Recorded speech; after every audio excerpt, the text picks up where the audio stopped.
வணக்கம். நான் உங்கள் அன்பான சயின்டிபிக் வேதிக் அஸ்ட்ராலஜர் அஸ்ட்ராலஜி பேசுகிறேன். நல்லது நினைப்போம், நல்லதே நடக்கும். இந்த வீடியோவில் நம்ம என்ன பார்க்க போறோம்னா 2025 அக்டோபர் மாதம் கும்பராசிக்காரர்களுக்கு எப்படி இருக்க போகுதுன்னு பார்க்க போறோம். இப்ப பாருங்க, ஆண்டு கிரகமாகிய சனி ராசி அதிபதி 2ஆம் இடத்திலிருந்து 7 நாட் சனி போய் கொண்டிருக்கக்கூடிய கும்பராசிக்காரர்களுக்கு இன்னுமே கொஞ்சம் ஒரு வருஷம் 1.5 வருஷம் கழிச்சு இன்னுமே முழுசா 7 நாட் சனி முடிய போகுது.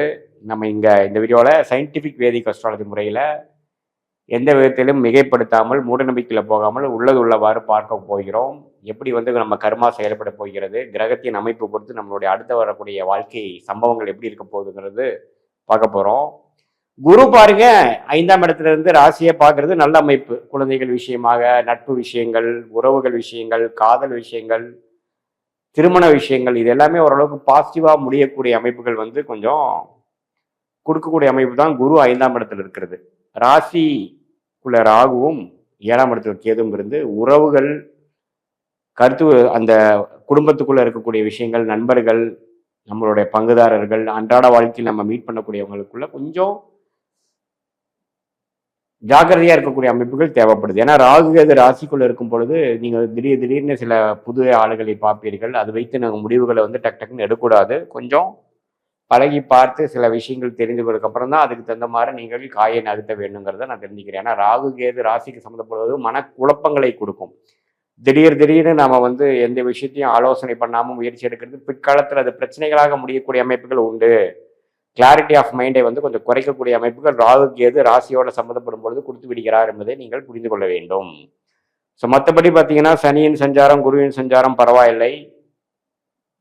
அதே சமயத்தில் மாத கிரகமாகிய செவ்வாய் பாருங்க, 9ஆம் இடத்தில் இருக்கக்கூடிய செவ்வாய் மாதத்தின் இறுதியில் 10ஆம் இடத்துக்கு தொழில் மேன்மையை கொடுக்கக்கூடியார். வேலையில ஜெயிக்கிறது, வேலையில சில பெனிஃபிட்ஸு, படிப்பு எல்லாத்துலேயுமே கொஞ்சம் பெனிஃபிட்ஸ் கொடுக்கக்கூடிய, அடுத்த வாழ்க்கையில் அடுத்த கட்ட நடவடிக்கைகளை அடுத்த கட்ட படிநிலையில போகக்கூடிய ஒரு அமைப்பை கொடுக்கிறார். அதே மாதிரி புதன் சுக்கிரனோட பயிற்சிகள் பார்த்தீங்கன்னா மாதத்தின் முதல் வாரத்துக்கு கழிச்சு வரக்கூடிய விஷயங்கள் நல்ல பாசிட்டிவா இருக்கு. குருவின் பார்வைக்கு 9ஆம் இடத்துக்கு வரார். தகப்பனார் மூலமாக, பூர்வீக மூலமாக சில நன்மைகளை வரக்கூடிய அமைப்புகள் உண்டு. மாணவர்கள் அருமையான ஒரு படிப்பு விஷயத்துல ஜெயிக்கக்கூடிய அமைப்புகள், கிளாரிட்டி கிடைக்கக்கூடிய அமைப்புகள், கான்சன்ட்ரேஷன் கிடைக்கக்கூடிய அமைப்புகள், அவங்க என்ன பண்ண போறாங்கிறதுல உத்வேகம் பெறக்கூடிய அமைப்புகள் உண்டு. டெக்னிக்கல் துறையில் இருக்கிறவங்களுக்கு நல்ல நிபுணத்துவம் பெறக்கூடிய அமைப்புகள், அவங்களுக்கு ஒரு ரெகக்னிஷன் வரக்கூடிய அமைப்புகள் உண்டு. அதே சமயத்தில் சுக்கிரன் 8ல் மறைந்தாலும் வெளிநாடு, வெளிமாநிலம், சில மறைமுகமான சில பெனிஃபிட்ஸ்லாம் வரக்கூடிய அமைப்புகள் உண்டு.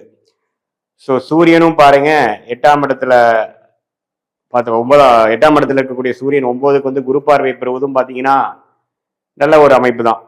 ஸோ எல்லாமே பார்த்தீங்கன்னா ஓரளவுக்கு மாதத்தின் செகண்ட் வீக்கு அப்புறம் பாசிட்டிவான சில விஷயங்கள் நடக்கக்கூடிய அமைப்புகள் உண்டு. இதுவே ஃபியூச்சர்ல அடுத்த கட்ட வாழ்க்கையில முன்னேற்றக்கூடிய அமைப்புக்கு ஒரு ஃபவுண்டேஷனை கொடுக்கக்கூடிய ஒரு மாதமாக அக்டோபர் 2025 கும்பராசிக்காரர்கள் இருக்குது. அது குறிப்பாக சொல்ல போனால் முதல் வாரத்துக்கு அப்புறம் அப்படிப்படியா சில மாற்றங்கள் நல்ல உங்களுக்கு தகுந்த ஒரு பெனிஃபிட்டாகவும் நல்ல ஒரு அனுகூலமான ஒரு வாழ்க்கை சம்பவங்கள், வாழ்க்கை அமைப்புகளை கொடுக்கக்கூடிய அமைப்புகள் உண்டு. அது வேலையில் இருக்கிறவங்களா இருந்தாலும் சரி, தொழில் செய்கிறவங்களா இருந்தாலும் சரி, படிக்கிறவங்களா இருந்தாலும் சரி, இல்லத்தரசிகளாக இருந்தாலும் ஓரளவுக்கு சாதகமான சில பலன்களும் சாதகமான வாழ்க்கை சம்பவங்களும் கொடுக்கக்கூடிய அமைப்புகள் கொடுக்குதுங்க. தொழில் மேன்மைகள் மாச கடைசியில் சிலது உண்டு. ரியல் எஸ்டேட் அது மாதிரி துறையில் இருக்கிறவங்களுக்கு நல்ல பெனிஃபிட்ஸு, மெடிக்கல் ரிலேட்டட் ப்ரொஃபஷன்லையும் ஜெயிக்கிறாங்க. மீடியா துறையில் கிரியேட்டிவ் ஃபீல்டில் இருக்கிறவங்களுக்கு நல்ல ஒரு அனுகூலமான ஒரு காலகட்டம். ஸோ இதெல்லாம் ஓரளவுக்கு ஒன்றுக்கு சேரு வரும் பொழுது நீங்கள் வாழ்க்கையில் நீங்கள் இப்போ எடுக்கக்கூடிய முடிவுகள்லாம் கொஞ்சம் துல்லியமாக எடுத்து எந்த விதத்திலையும் அவசரப்பட்டு செயல்படாமல் ஒரு விஷயத்தை தீர யோசித்து நீங்கள் செயல்படுவேயானால் அருமையான ஒரு பலனை கிடைக்கக்கூடிய ஒரு அமைப்பு இருக்குது. இது ஒரு பொதுவான பலனையை தவிர உங்களுடைய ஜென்ம ஜாதகத்தில் நீங்கள் எந்த நேரத்தில், எந்த தேதியில், எந்த ஊரில் பிறந்தீங்கிறது திருக்கணித பஞ்சாங்க பிறகையில் போட்டு அதில் சயின்டிஃபிக் வேதிக் அஸ்ட்ராலஜி முறையில் பார்த்து உங்களுக்கு என்ன தசாபுக்திகள் போய் கொண்டிருக்கிறது, அந்த தசாபுக்திகள் இப்போ இருக்கக்கூடிய கோச்சாரத்தில் எப்படி இருக்கிறார், எது மாதிரி அமைப்பில் இருக்கிறார், உங்கள் லக்னம் என்ன, அந்த லக்னத்துக்கு தசை நல்ல தசையா, சிறப்புகளை கொடுக்கக்கூடிய தசைகளா, அல்லது கொஞ்சம் கவனமாக இருக்க வேண்டிய தசாபுக்திகளாங்கிறதுலாம் நல்லா தீர ஆலோசனை செய்து அதுக்கு தகுந்த மாதிரி சில முடிவுகளை நாம் எடுப்பே. ஆனால் கண்டிப்பாக வாழ்க்கையில தேவையற்ற சில தவறான முடிவுகளை தவிர்த்து தேவையற்ற சமய விரயங்கள், பொருள் விரயங்களை தவிர்த்து எதிர்நீச்சல் போடாமல் வாழ்க்கையில் எளிதில் ஜெயிக்க முடியும்.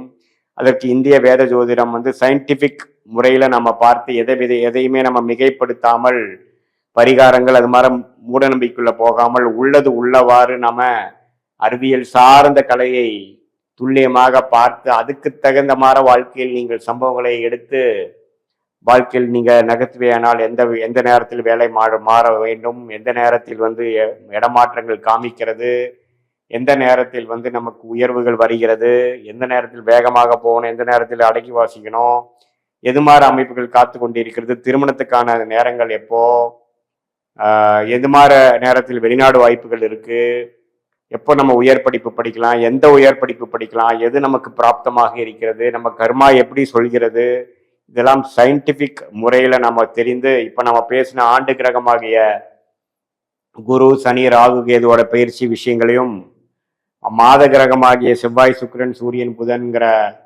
சஞ்சார விஷயத்தையும் சேர்த்து உங்களுக்கு என்ன தசாபுக்திகள் போய் கொண்டிருக்கிறது, இப்போ நீங்க என்ன லக்னத்துல பிறந்தீங்க அதெல்லாம் சேர்த்து வைத்து நம்ம பார்க்கும் பொழுது ஒண்ணுமே துல்லியமான பலன்கள் அடுத்த வரக்கூடிய 3 மாதங்கள் எப்படி காட்டுகிறது, அடுத்த வரக்கூடிய 6 மாதங்கள் எப்படி இருக்கிறது, நீங்க அடுத்த வருடம் என்ன எதிர்பார்க்கலாம், எது மாதிரி விஷயங்கள் நடக்கக்கூடும், எந்த மாதிரி விஷயங்கள்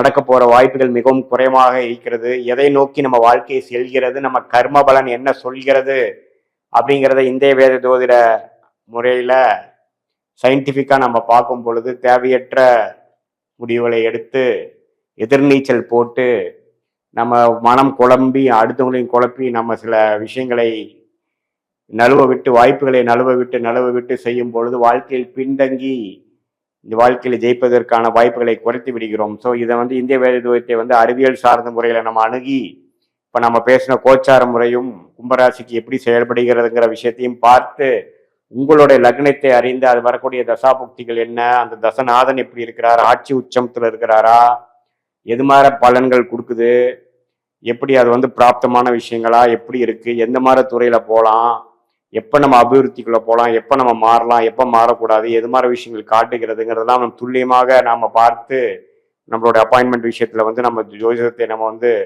பார்க்கும் பொழுது ஒண்ணுமே நம்ம தெளிவான முடிவுகளை எடுத்து கன்ஃபியூஷன் அவாய்ட் பண்ணி நம்ம வந்து வாழ்க்கையில ஒரு கிளாரிட்டியான சில விஷயங்கள் செய்யும் பொழுது நம்ம கர்மாவுக்கு தகுந்த மாதிரி நம்ம வாழ்க்கையை வந்து நம்ம எப்போ அலைன் பண்ணிக்கிறோமோ தேவையற்ற மனக்குழப்பங்கள், தேவையற்ற செயல்கள், அது மூலமாக பார்த்தீங்கன்னா நிறையா காலதாமங்கள், வெற்றி இழக்கிறோம், நமக்கு பிராப்தம் இல்லாத விஷயத்துல போய் நிறைய பண விரயங்கள் செய்கிறோம்.